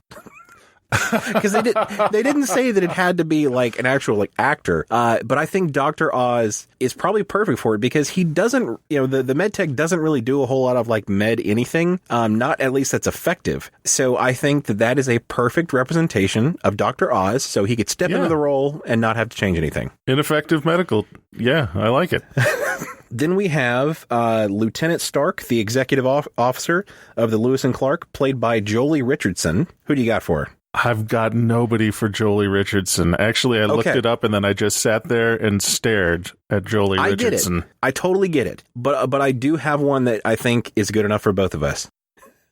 Nicole Byer. Oh, God. I love Nicole. This is the most beautiful thing I think I've ever heard. Because who would you want charging through the decks, screaming out orders other than Nicole Byer? We gotta get down there. Hurry! The ship's gonna blow. There's demons. I mean, it's you can see it in your brain. It is. I think now. That would be amazing. Okay, so for Cooper, the rescue technician of the Lewis and Clark, played by Richard T. Jones, James Monroe Eagleheart, the genie from the Broadway production of Aladdin. What the hell? All right, I love it. I'm not saying that he would be like, I don't know what his qualifications for rescue technician or anything would be, but can you just imagine you're out on the outside of the ship and all of a sudden you hear James Monroe Eagleheart like singing some sort of beautiful show tune as he sails through space to come get you. I cannot think of anything more comforting. For me, I was thinking Terry Crews. Oh, yes. Yes. Was there any particular reason other than the fact that Terry Crews is too good for this world and he deserves to be in everything. He deserves to be in everything. I agree with that wholeheartedly. All right. The next one, Ensign Justin, the chief engineer of Lewis and Clark, played by Jack Noseworthy. For me, I've got him replaced by the ghost of Jimmy Durante, who had a worthy nose. So the thing that always struck me about Jack Noseworthy, and I highly doubt that Jack Noseworthy will hear this, but if he does, I apologize for what I'm about to say. He looks real funny. He's just got a weird look about him. Like, I know the guy, at least in this movie, he's like 25, 30 years old, but he looks like he's 9, just big. So the only person I could think that is inflicted with the same ailment is Haley Joel Osment. Because that kid's body grew, but his face stayed the exact same fucking size. I know, it just kind of stuck in the middle there, isn't it? Yeah, just like it stayed the same, and like the area around it just grew. Okay, and then we have DJ, the medical doctor of the Lewis and Clark, played by Jason Isaacs. He is the guy that listens to and fucks up all the Latin. I had Keanu Reeves, because if there is anything I want in this world, it is to hear Keanu Reeves try to pronounce fucking Latin. This is true. Liberate tutime ex inferis. Like, how good is that? That was beautiful. I told you, that was better than I was expecting. I'm humble in my impressions. But no, I think Keanu, he could pull it off. And he's been doing a lot of like good stuff. He's got like John Wick and stuff. So he's got a lot of fairly serious non-Matrix roles. I think it could work. All right, so for the last one, we have Smith or Smitty, the pilot of the Lewis and Clark, played by Sean Pertwee. So I have him replaced by Sean Bean, who is also an English actor that gets killed in a lot of things. I like it. It is very thematic and very on brand for the people that Sean Pertwee plays. So I went a little bit whimsical with mine. I chose Larry the Cable Guy. Because if there's anybody that you want driving your ship through space, it is Larry the fucking Cable Guy, just treating it like it's a big 4x4 monster truck. That's true. I'm just getting Mater from Cars. Yeah, that's true. I didn't think about Mater. But no, I think it still stands. I think it would be quite good. We're going to space, y'all. Y'all bucker up. We're going to get her done. Why don't you get some Prilosec? This has been the Work-Life Imbalance podcast with the recast of Event Horizon. I'm Frank Eastman. I'm Derek Lewis. And with that, I think we're going to have to transfer you to space. All right, we're back. Now it's our turn. Yes, it is. Yes. But Trish was saying as she was listening there, she had one more thought about Stark and the medtech, and then when we're talking about like the fact that they come and like the medtech is the real person who realizes it, it could be the medtech realizes it, but Stark only truly believes it once the ship attacks her because it doesn't want her to survive without now that she knows what's going on. I like it. Yeah, okay, definitely. That's the last of it. Well, wait, it might not be the last of it. We tend to come up with some ideas True. during our recasting as well. Casting sometimes informs some new ideas. Yeah. So, Trish, why don't you start us off? Okay, so I went a little bit different with some of this, but it's weird what we've done with Stark is pretty amazing. Once I get to my casting for that, you'll be like, hey, that totally works considering her IMDb stuff. Okay, Captain Miller, Viola Davis, because I'm like, I like watching her do stuff, and I mean, like, it's just fun. I went with Cate Blanchett, because I've just been going through a Cate Blanchett phase. Okay. I love watching her do stuff. She's also Australian, so I'm still keeping them in the same like Sam Neill is. No, Sam Neill's New Zealand. Yeah. But close enough. But no, it's not. You just started a war somewhere. No. I know New Zealand is much, much different. But yeah, I need more New Zealand women coming out that I can see. Peter's the MD. I went different. I went with Hugh Dancy just because I was going in a Mads Mikkelsen area for a while there. Did you gender flip everybody? Not everybody. Okay. Lieutenant Stark, I went with Amy Adams. And considering Arrival, this is kind of interesting. Okay. Fair enough. Yeah. Cooper, I went with Ricky Whittle of American Gods. Very cool. Justin Michael Socha, he's a British actor. He was on the latter seasons of Being Human. He was in actually one of my 31 Days of Horror movies, and I really like him. DJ, I went with William Fichtner. Oh, cool. I just really like, I haven't seen him in much lately, and I'm like, I just enjoy watching him do stuff. It's fun. Dead, baby. Yep. Yeah. Smith, Tony Curran, a British actor who you'd know him. I know his name. As soon as you said his name, I'm like, I know his name. Yeah, red hair. Yeah. Very. I couldn't remember anything he was in, but I know who you're talking about. Cool. Definitely know him to see him. And for the director, I went with Karen Kusama, who I believe did the Dinner Party one that we watched last year. So she knows how to do that kind of slow horror within like a confined space, but somehow with people's fears. Yeah, that was a really good movie. I'd forgotten about that one. Yeah, that was a good call. Thank you. Very cool. Very cool. Well, Sam, why don't you... Okay, I will go. Yeah, let you finish off for once. It's been a while since you finished off. I didn't... That came out wrong, didn't it? Yeah. Trish and I are just staring at each other. I'm like... because you guys always go there. You were staring? I need the blue pill, apparently. You were looking at me, and I was like going, do we let it go? Do we let it go? No, we never let it go. And that's when I do a Freudian slip that I don't even know I've done, then you guys got to let me know. Okay. And on that note, on to my casting.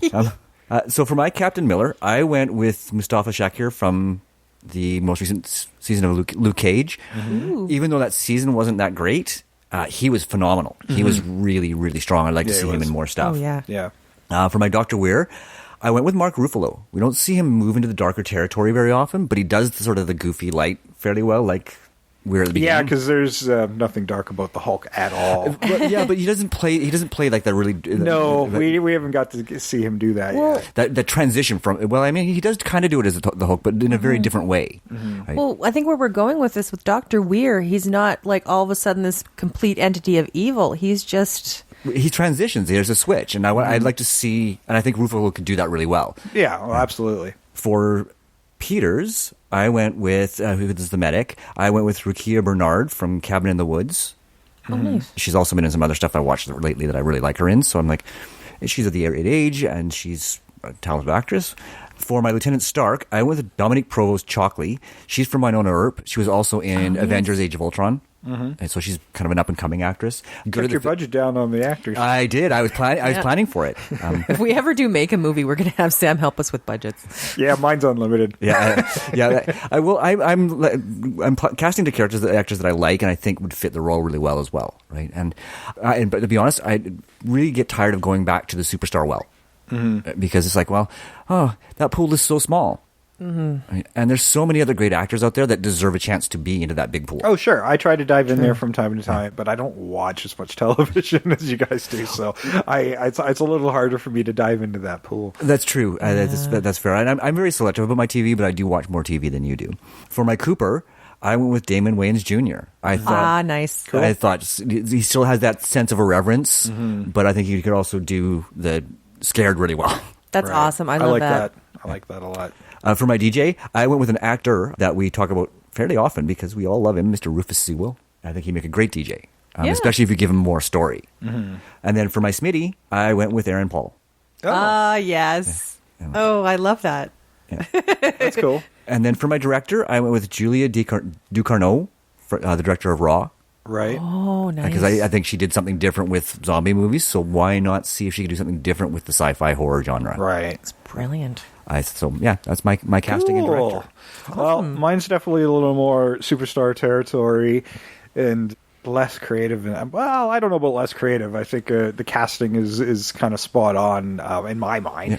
But you need a big budget or people willing to take smaller paychecks. Which does happen from time to time. And we need the effects budget. Yeah. Now, for my director, I'm going to start with that because it informs a cameo appearance later on. I have director Neil Blomkamp, who's really good with science fiction. We haven't seen him dive into horror elements as much, but I think he could easily hit those notes. For sure. I mean, we saw some pitch stuff for an Aliens movie that never got off the ground, but I think I would love to see a Neil Blomkamp Aliens movie. Well, some of the alien kind of body horror elements, he's got a big handle on that. Yeah. So I think the elements are all there.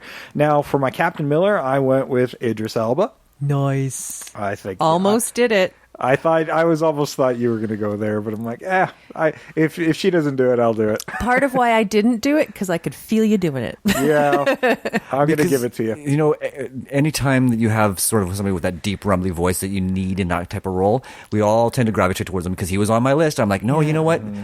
No, I'm going to try something different. We've seen him in like captain roles, like on Pacific Rim and stuff, but I don't think he quite was able to get that proper lead spot, and we haven't seen him in some great lead roles as of late. I also sort of felt that he did that in Prometheus. Oh yeah, I guess that's so I that's didn't possible. Want him to repeat himself. Yeah, I didn't think about that, but yeah, I did. Okay. So for my Dr. William Weir, the Sam Neill character, I went with Tom Hiddleston. Because, man, when you start getting him into evil territory, I'm like, oh, he's got the look. Yeah, he does. But he can also be so charming. He can. Which works really well for that particular character. Yeah. For my Lieutenant Stark, I went with Edge of Tomorrow star Emily Blunt. Nice. Yeah, I thought that would work really well. For Peters, the Doctor, I went with... If I wanted somebody with a little more fun, but still could be that fun parent, I went with Kat Dennings. Yeah, and she's in the right age range she could have if she started young. Yeah. So if I had a young son, didn't even have to be 10, could be 5 or 6. Yeah, true. So if they're younger, there's a little more attachment and a little more resistance to being away. Yeah, and there's no rule saying that the kid has to be a certain age. No, true. Not at all. Not at all. It's like casting 10 easier. For my Cooper, and I'm sure you'll love this, I went with Terry Crews. Nice.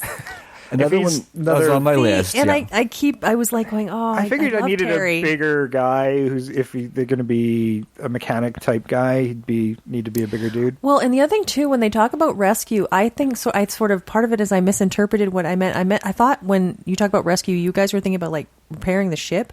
In my head, I was like dive rescue, like he's the last guy who goes into the hardest places in a ship. Yeah, that's what I thought too. That's why I kept my guy small. And he is, but he was also backup for the repairs, right? He strikes me as like the rescue guy.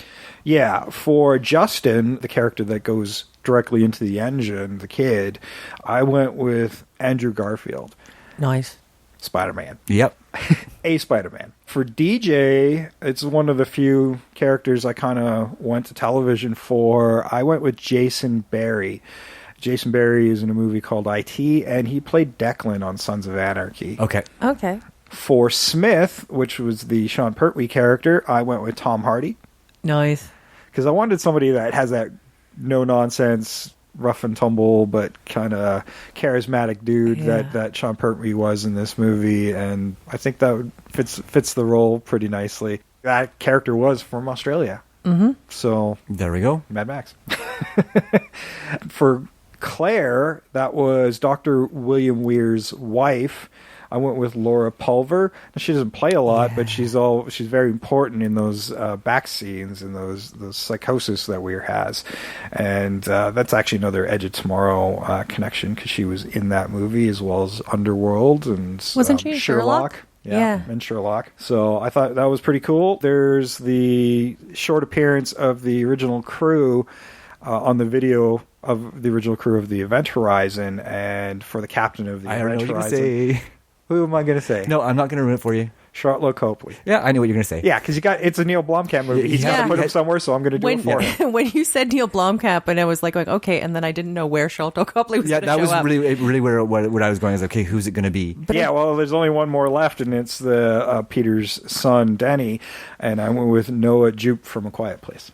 There we go. Which is also a connection back to Emily Blunt. And what I love about like your casting, especially for his dead wife, what we've done with the backstory really lends itself to like that strong family who's working on it, and she's great in that like super smart role, like especially in Sherlock. Mm-hmm. Yeah, I was like, I love that. That really adds that level. Yeah, I was pretty happy with my casting on this one. The only character I didn't cast was the Burning Man. Again, because you don't need to. No, you don't really need to. But yeah, I think we've come up with a way to make this movie a little bit stronger without taking away from the original movie.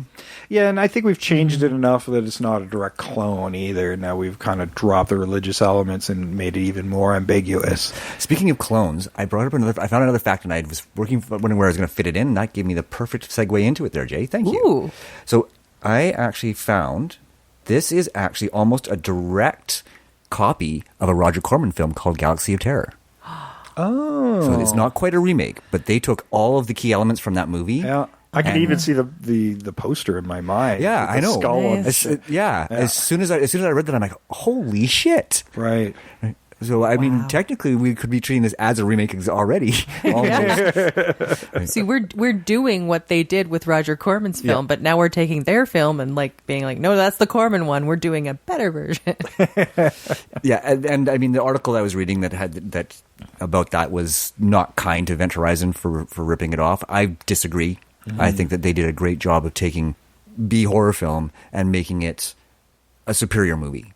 And I would not no slight on Roger Corman, but let's face it, his movies are never A-list movies. They're always fun, schlocky B stuff. Yeah, I mean, and some of our guest reviewers certainly weren't as kind to this movie as we were, but you know, it's you got to judge for yourself with any film you see. Yeah, exactly. It's like Venom hitting the theaters right now, and it's pretty mixed bag depending on the reviews you look at. Some stuff just isn't to your taste. That's just the way it is. Like I think everybody in this room, especially Sam and I, we're big sci-fi fans, and we're all horror fans, obviously, because we're doing hashtag all the horror. Yep. Hashtag 31 Days of Horror. Hashtag 31 Days of Horror. Exactly. That's also something we're doing right now. We are watching a horror movie for every day of October, but with a twist. It's a horror movie we've never seen before, and our avid listeners have already gone through this with us a couple of times now. This will be our third year doing it on the show, and we'll be doing a special episodes in November once we've all wrapped up our 31 Days of Horror, because you can't drop it in October if you're still watching your movies, right? Right. Sure. So you're going to get some more horror stuff into November as well, and we've as of this recording, we've wrapped up our first week, and we've got some good stuff coming your way for that. And don't forget, you can catch All the Horror episodes on all sorts of different podcasts. It's almost, 20 podcasts that are involved with it, All the Horror. So watch for that hashtag on Twitter. Again, that's hashtag All the Horror and at All the Horror 18. So go friend them on Twitter, and you can keep up with all the horror-themed podcast episodes. Yeah. And make sure to follow all the podcasts that are participating as well. Absolutely. There's some great podcasts in there. Absolutely. Yeah, and also play the home game.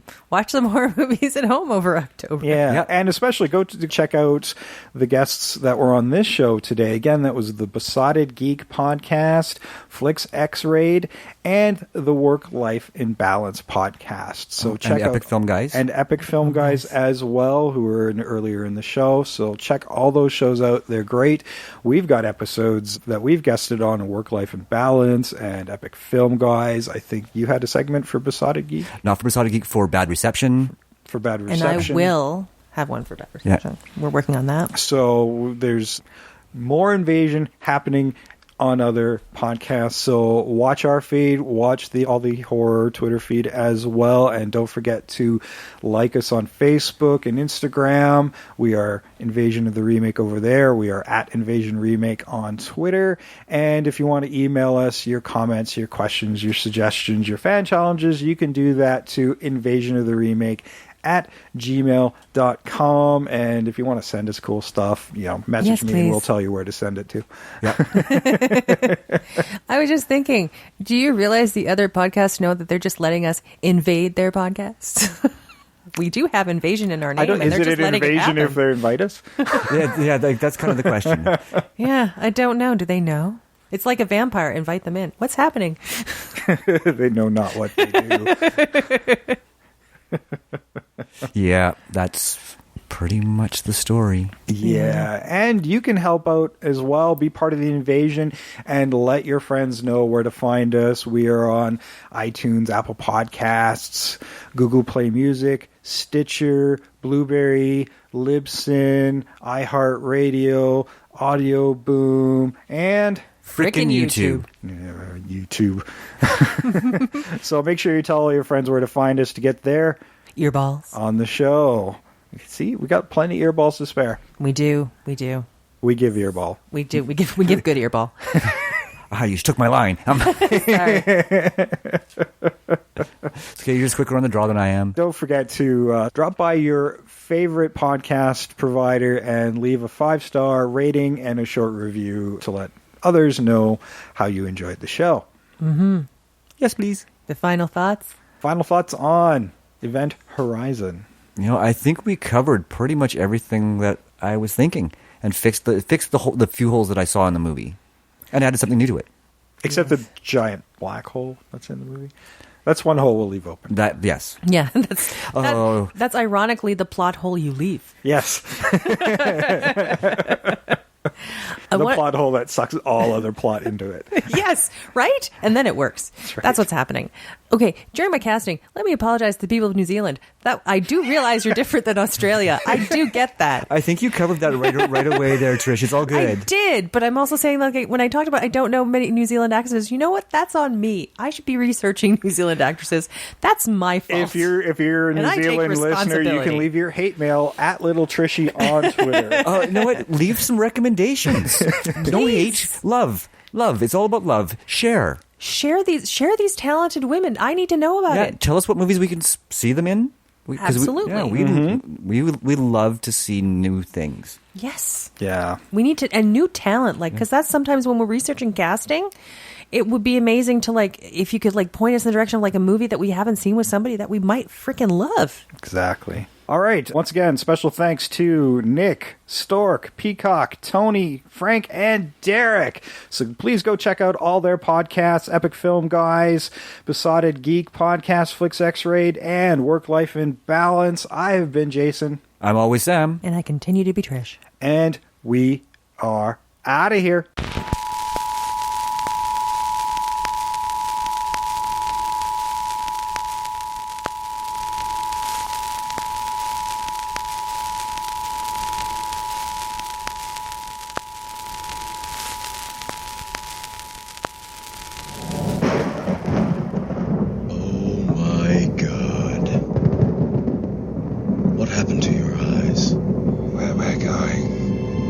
Eyes to see.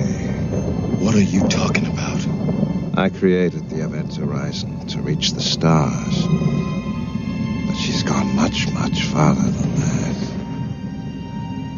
She tore a hole in our universe, a gateway to another dimension.